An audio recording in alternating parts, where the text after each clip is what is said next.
takes it soon.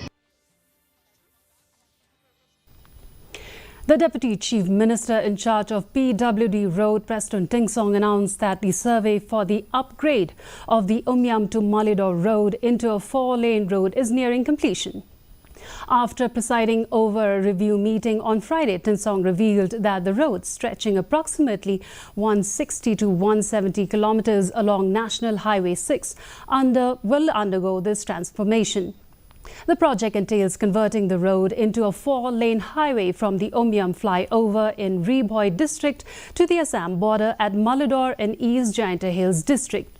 Tingsong said that the government has instructed the deputy commissioners of 4 districts through which the road will pass to constitute the committee by involving different departments. According to Tingsong, the estimate of the project will be around a massive 20,000 to 22,000 crore.